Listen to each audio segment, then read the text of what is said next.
داعيا إلى الله بإذنه وسراجا منيرا. أما بعد فقد قال الله تبارك وتعالى في الكلام المجيد والفرقان الحميد: أعوذ بالله من الشيطان الرجيم. بسم الله الرحمن الرحيم. واذكر في الكتاب مريم إذ انتبذت من أهلها مكانا شرقيا فاتخذت من دونهم حجابا فأرسلنا إليها روحنا فتمثل لها بشرا سويا. سورة مريم. عن عبد الله بن عمرو رضي الله عنه قال: قال رسول الله صلى الله عليه وسلم: ينزل عيسى ابن مريم إلى الأرض فيتزوج ويولد له ويمكث 45 سنة ثم يموت فيدفن معي في قبري فأقوم أنا وعيسى ابن مريم في قبر واحد بين أبي بكر وعمر أو كما قال عليه الصلاة والسلام. উপস্থিত মসজিদের সম্মানিত মুসল্লিয়ান কেরাম, দোতলায় অবস্থানরত শ্রদ্ধাস্পতিনী স্নেহাশিস মা ও ভগ্নীগণ, খুতবার প্রারম্ভে আমরা মহান রবের দরবারে কালিমাতুশ শুকর আদায় করি আলহামদুলিল্লাহ। অগণিত অসংখ্য দরুদ ও সালাম নবী মুহাম্মদ রাসূলুল্লাহ সাল্লাল্লাহু আলাইহি ওয়াসাল্লামের প্রতি। আজকে আমাদের খুতবা আলোচনার বিষয়বস্তু হলো সাইয়্যিদুনা ঈসা আলাইহিস সালাতু ওয়াস সালামের জীবনী এবং তা থেকে শিক্ষা। একেবারে আমরা প্রফেট সিরিজের সর্বশেষ দিকে চলে এসেছি। আজকে আমরা 24তম পর্বে আছি। আর একজন মাত্র নবীর জীবনী এবং শিক্ষা বাকি আছেন, তিনি হলেন বিশ্বনবী মুহাম্মদ রাসূলুল্লাহ সাল্লাল্লাহু আলাইহি ওয়াসাল্লাম। আজকে আমরা 24তম পর্বে ঈসা আলাইহিস সালাতু ওয়াস সালামের জীবনী নিয়ে জানবো ইনশাআল্লাহ। যদি সম্ভব হয় সময়ের মধ্যে, তাহলে আমরা শিক্ষাগুলোও আজকে জানব। শুরুতেই ঈসা আলাইহিস সালাতু ওয়াস সালাম জন্মটা নিয়ে একটু কথা বলতে হয়। তিনি জন্মগ্রহণ করেছিলেন ফিলিস্তিনের বেথলেহেম শহরে, যে শহরটিকে আরবিতে বলা হয় মদিনাতু বাইতুল লাহাম। আবার কোনো ঐতিহাসিকগণ এটাও বলেছেন যে তিনি নাজেরা সিটিতে জন্মগ্রহণ করেছেন, যেটাকে আরবিতে বলা হয় মদিনাতুন নাসিরা।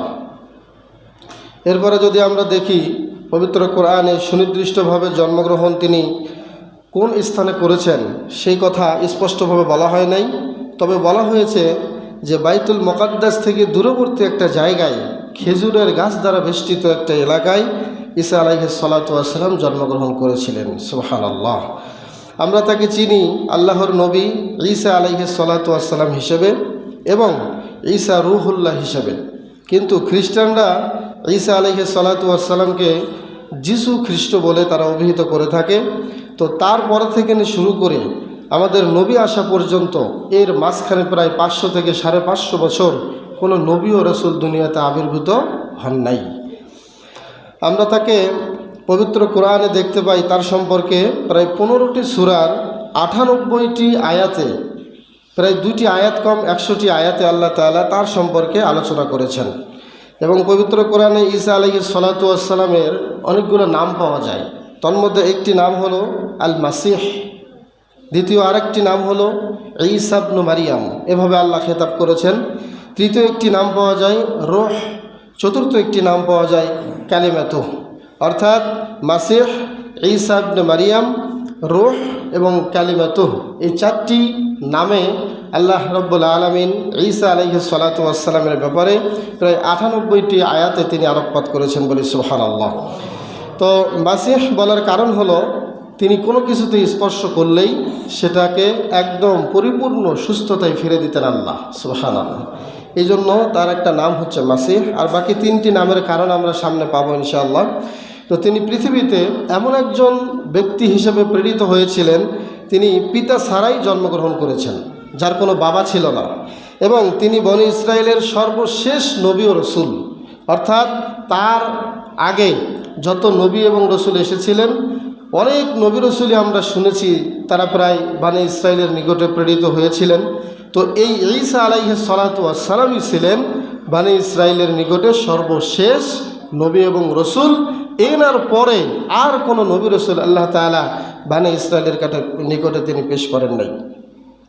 এবং তাকে আল্লাহ তাআলা একটা কিতাব দান করেছিলেন। আমরা সবাই জানি পবিত্র সহিফার যতগুলো সহিফা আছে, যেটা আমরা ইতিহাসের বইয়ে পড়ে পেয়েছি, সেটি হলো 104খানা বড় কিতাব। তন্মধ্যে 104খানার মধ্যে আবার 4টি হলো প্রসিদ্ধ এবং প্রধানতম কিতাব। তার মধ্যে তাওরাত, জাবুর, ইনজিল, কোরআন। তাহলে ইনজিলটা আল্লাহ তাআলা ঈসা আলাইহিস সালাতু ওয়াস সালামকে দান করেছিলেন, বলি সুবহানাল্লাহ। তো ইনজিল কিতাবটাকে খ্রিস্টানরা কিন্তু বাইবেল বলে, যেটা আমরা শুনে থাকি বাইবেল। এই বাইবেলটাকেই তারা আমাদের ওই ঈসা আলাইহিস সালাতু ওয়াস সালামের কিতাবটাকে বাইবেল বলে থাকে। কিন্তু এই ইনজিল কিতাবটা তাদের মন মতো পরিবর্তন করতে করতে একেবারে ইনজিল কিতাবটার 12টা বাজায় ছাড়ছে, বলেন নাউজুবিল্লাহ। তাদের মন মতো করে নিত। তো আমরা জানি যে 5 জন দৃঢ় প্রত্যয়ী নবী এবং রসুল দুনিয়াতে আল্লাহ পাঠিয়েছিলেন। তন্মধ্যে ইব্রাহিম, নূহ, মূসা, ঈসা এবং মুহাম্মদ রাসূলুল্লাহ সাল্লাল্লাহু আলাইহি ওয়াসাল্লাম। সেই 5 জনের মধ্যে ঈসা আলাইহিস সালাতু ওয়াস সালাম আছেন এবং তিনি একমাত্র নবী যিনি এখনও ইন্তেকাল করেন নাই, বলেন সুবহানাল্লাহ। এখনও তিনি বেঁচে আছেন। আল্লাহ তাআলা তাকে এখনও জীবিত রেখেছেন এবং তিনি এখনও যে বেঁচে আছেন, আল্লাহ তাআলা নিজ ক্ষমতায় তাকে আরশে আসমানে উঠিয়ে নিয়েছেন এবং শেষ জামানায় কিয়ামতের আগ মুহূর্তে আবার ঈসা আলাইহিস সালাতু ওয়াস সালাম দুনিয়াতে আবির্ভূত হবেন এবং ইমাম মাহদীর নেতৃত্বে তিনি সাম্য, শান্তি, ভালোবাসা, ইসলাম প্রতিষ্ঠা করবেন এবং স্বাভাবিকভাবেই উনি এই জমিনেই, এই পৃথিবীতে আবার মৃত্যুবরণ করবেন, বলেন সুবহানাল্লাহ। আমার ভাইয়েরা, ঈসা আলাইহিস সালাতু ওয়াস সালামের মায়ের নাম ছিল মারিয়াম। আমরা সবাই জানি মারিয়াম আলাইহিস সালাতু ওয়াস সালাম তিনি এমন একজন মহিলা ছিলেন যার অবদান মসজিদে আকসার মধ্যে অবিস্মরণীয় ঘটনা আমরা আগের পর্বে জেনেছি। জাকারিয়া আলাইহিস সালাতু ওয়াস সালামের পর্বে আমরা মারিয়াম আলাইহিস সালাতু ওয়াস সালাম সম্পর্কে বিস্তারিত জেনেছি। আল্লাহ তাআলা মারিয়াম আলাইহিস সালাতু ওয়াস সালামকে গোটা বিশ্বের নারীদের মধ্য হতে স্পেশালি চুজ করেছেন, বলেন সুবহানাল্লাহ। শুধু তাই নয়, পবিত্র কোরআনুল কারিমে ঈসা আলাইহিস সালাতু ওয়াস সালামের মায়ের নামে সূরাতু মারিয়াম নামে আল্লাহ তাআলা একটা সূরা নাজিল করেছেন। গোটা সূরাতে মারিয়াম আলাইহিস সালাতু ওয়াস সালাম সম্পর্কে আলোকপাত করেছেন, যে সূরাটির নামই হলো সূরা মারিয়াম। কোরআনে আল্লাহ তাআলা তাকে একটা উপাধি দিয়েছেন। মারিয়াম আলাইহিস সালাতু ওয়াস সালামের একটা উপাধি হলো তিনি সিদ্দিকা। আল্লাহ সিদ্দিকা বলে তাকে উপাধি দিয়েছেন, একজন সত্যবাদী নারী হিসেবে তাকে ভূষিত করেছেন। এবং তিনি কুমারী হয়েও, চিরকুমারী হয়েও, বিবাহ ছাড়াই আল্লাহ তাআলা তার গর্ভে সন্তান দিয়েছেন এবং তাকে তার সন্তান ঈসা আলাইহিস সালাতু ওয়াস সালামকেও এবং তাকেও, তিনিও যখন জন্মগ্রহণ করেছিলেন, কোনো প্রকার দুষ্ট জিনের খোঁচা থেকে আল্লাহ ছেলেকে এবং মাকে উভয়কেই শয়তানের খোঁচা থেকে আল্লাহ পরিত্রাণ দিয়েছিলেন, বলেন সুবহানাল্লাহ। দুনিয়াতে প্রত্যেকটা সন্তান জন্মগ্রহণের সময় শয়তান একটা খোঁচা দেয়, কিন্তু ঈসা আলাইহিস সালাতু ওয়াস সালাম এবং তার মা মারিয়াম আলাইহিস সালাতু ওয়াস সালামকে শয়তান স্পর্শ করতে পারে নাই। সুবহানাল্লাহ বললেন না? কেমন আল্লাহ তাবারাকা ওয়া তাআলার পক্ষ থেকে কেমন মনোনীত এবং চুজ করা ব্যক্তি তারা ছিলেন।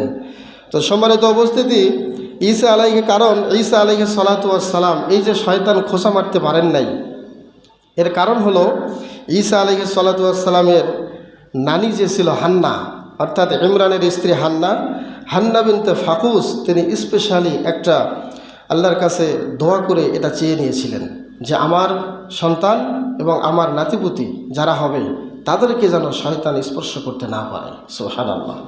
এটা আল্লাহ কবুল করে নিয়েছিলেন, কারণ শয়তান প্রতিটি সন্তানকে খোঁচা দেয় জন্মের আগে। এই 2 জন ব্যতীত সবাইকে তারা খোঁচা দিয়েছে।